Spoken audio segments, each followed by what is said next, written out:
question of how and why the United Nations is the crux of the great conspiracy to destroy the sovereignty of the United States and the enslavement of the American people within a UN one-world dictatorship is a complete and unknown mystery to the vast majority of the American people.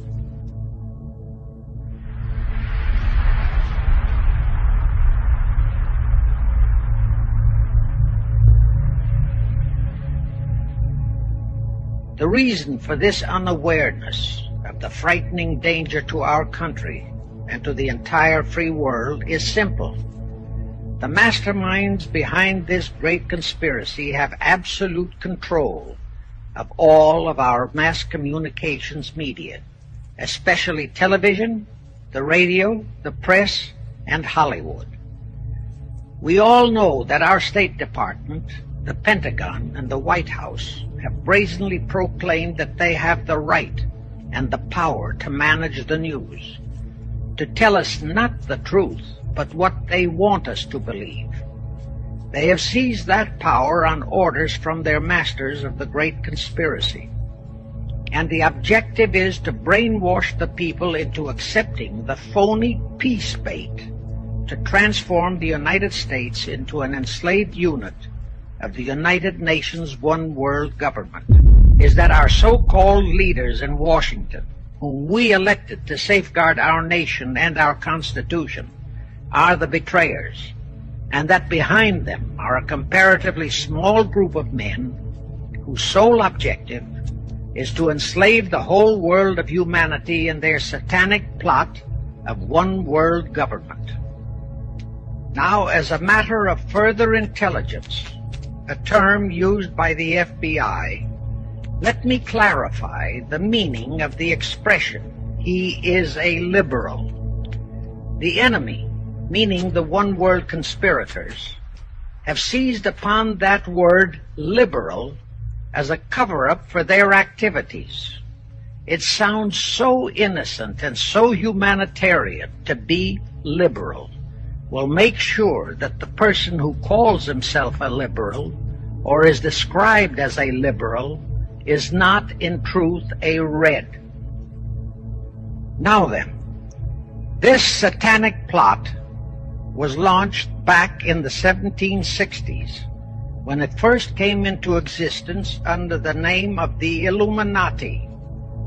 This Illuminati was organized by one Adam Weishaupt, born a Jew, who was converted to Catholicism and became a Catholic priest, and then, at the behest of the then newly organized House of Rothschild, defected and organized the Illuminati. Naturally, the Rothschilds financed that operation. And every war since then, beginning with the French Revolution, has been promoted by the Illuminati, operating under various names and guises. In the United States, they set up what they called the Council on Foreign Relations, commonly referred to as the CFR. And this CFR is actually the Illuminati in the United States. And its hierarchy, the masterminds in control of the CFR, to a very great extent, are the descendants of the original Illuminati conspirators. But, to conceal that fact, most of them changed their original family names to American-sounding names.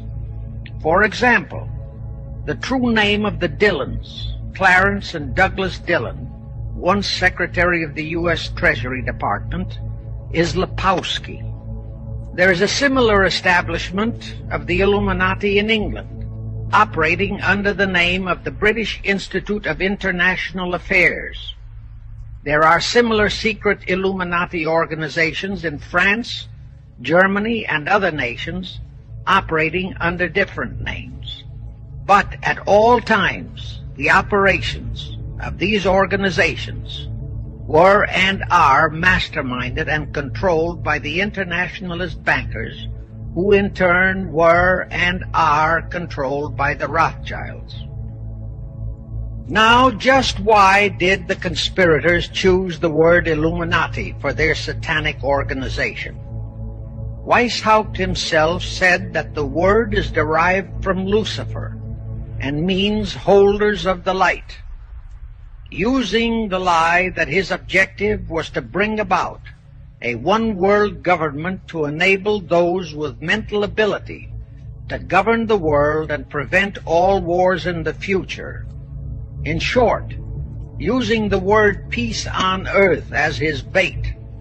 Perhaps the most vital directive in Weishaupt's plan was to obtain absolute control of the press so that all news and information could be slanted, so that the masses could be convinced that a one-world government is the only solution to our many and varied problems. Now do you know who owns and controls our mass communications media?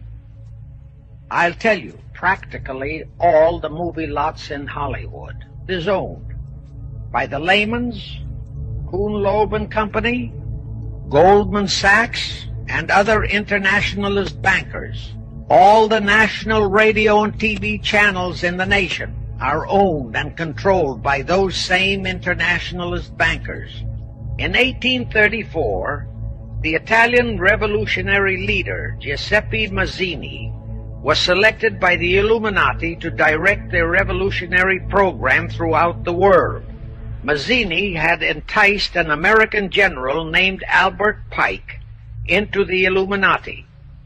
Pike was fascinated by the idea of a one-world government, and ultimately he became the head of this Luciferian conspiracy.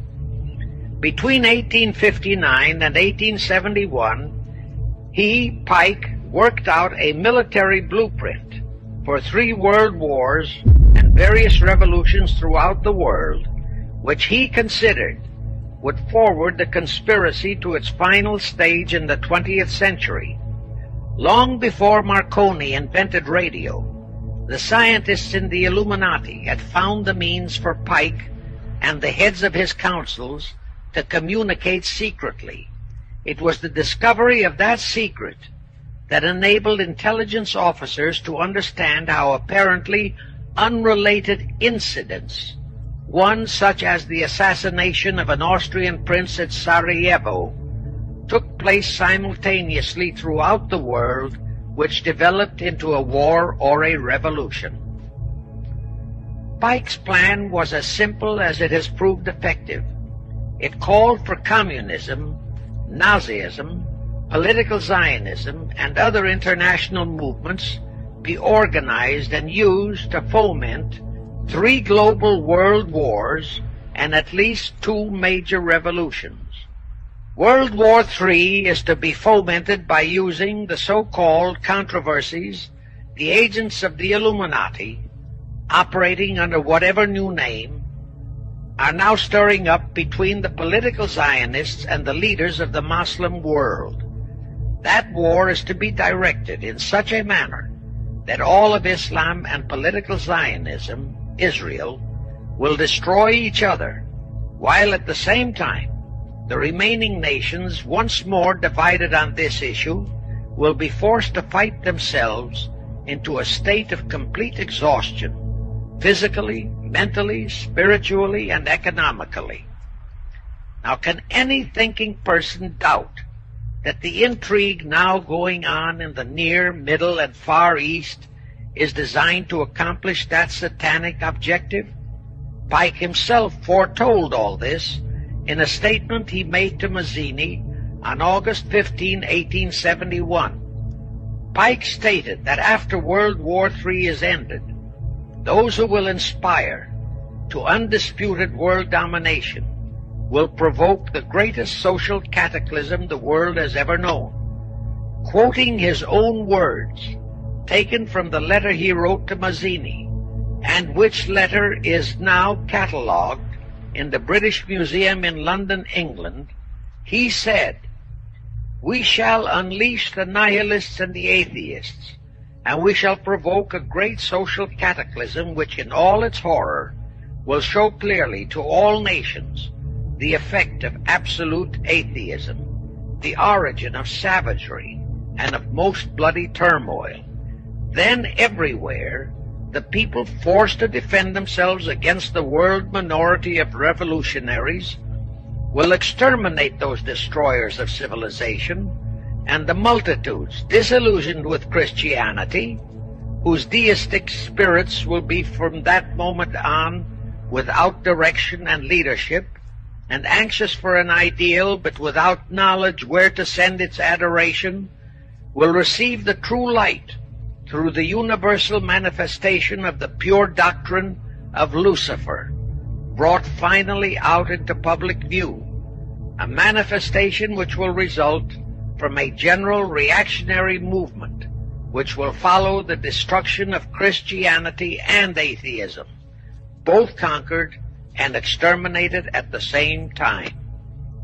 Anyway, the ending of the Civil War destroyed, temporarily, all chances of the House of Rothschild to get a clutch on our money system, such as they had acquired in Britain and other nations in Europe. I say temporarily because the Rothschilds and the masterminds of the conspiracy never quit.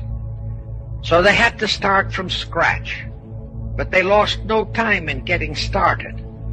Shortly after the Civil War, a young immigrant who called himself Jacob H. Schiff arrived in New York. Jacob was a young man with a mission for the House of Rothschild. Jacob was the son of a rabbi, born in one of Rothschild's houses in Frankfurt, Germany. After a comparatively brief training period in the Rothschilds' London bank, Jacob left for America with instructions to buy into a banking house, which was to be the springboard to acquire control of the money system of the United States.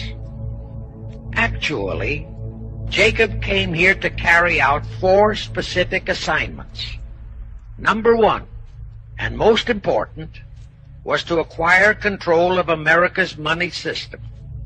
Number 2, find desirable men who, for a price, would be willing to serve as stooges for the great conspiracy and promote them into high places in our federal government, our Congress, in the U.S. Supreme Court, and all federal agencies. Number 3, create minority group strife throughout the nations, particularly between whites and blacks. Number 4, create a movement to destroy religion in the United States, but Christianity to be the chief target. In the final phases of the conspiracy, the one-world government will consist of the king-dictator, head of the United Nations, the CFR, and a few billionaires, economists, and scientists who have proved their devotion to the great conspiracy. All others are to be integrated into a vast conglomeration of mongrelized humanity, actually slaves.